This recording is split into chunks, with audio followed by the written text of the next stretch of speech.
a special document that's a guidance on filling out death certificates. And they've essentially gone away from their usual protocols where you want to have some certainty about the cause of death. And they've said that even if there's suspicion that COVID might be the cause of death, that you should just put that as the cause of death on the death certificate without any further scrutiny. In Minnesota, there was a directive that said if someone dies and you suspect it may be COVID-19 related, that not even to bother doing a test post-mortem, just label them on the death certificate as COVID-19. And then I also got a document, I think it was from the health commissioner or possibly the governor of New Jersey, a letter to healthcare providers. And it instructed them that in the usual procedure when there's a health crisis, that they normally would send bodies of people suspected to die related to the crisis for autopsy to the medical examiner.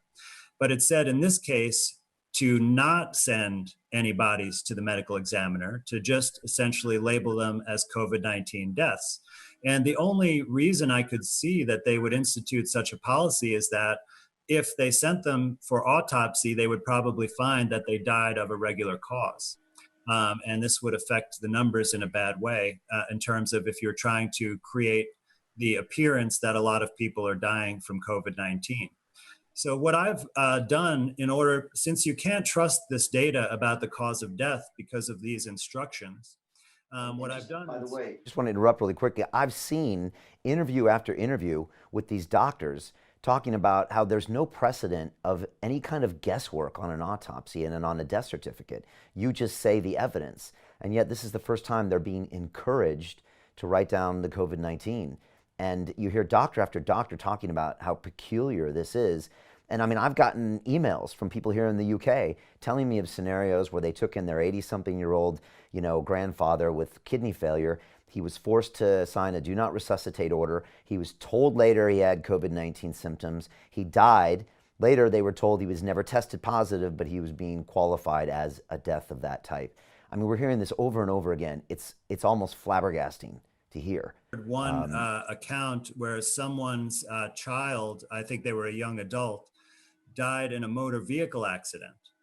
And on the death certificate, it said they died of COVID-19. And they were really upset because they had no legal recourse related to the traffic accident to, file with the police or get reimbursed by the insurance company because the death was recorded as being from COVID-19. I mean, that's ludicrous. I mean, somebody told me, I think it was Dr. Buttar told me a couple days ago that someone was driving a car with a face mask on, and he does not believe that those even should be used. Suffered from lack of oxygen, crashed their car, and it was COVID-19. Yeah, it's just hard to believe that's even happening. It really is. And there's so many accounts that I've heard directly from people speaking with me about this that, you combine that with the official documents and you see that this is going on. And so this is why I don't think you can accurately look at any mortality figures attributed to COVID-19 as being accurate whatsoever. Why is this happening?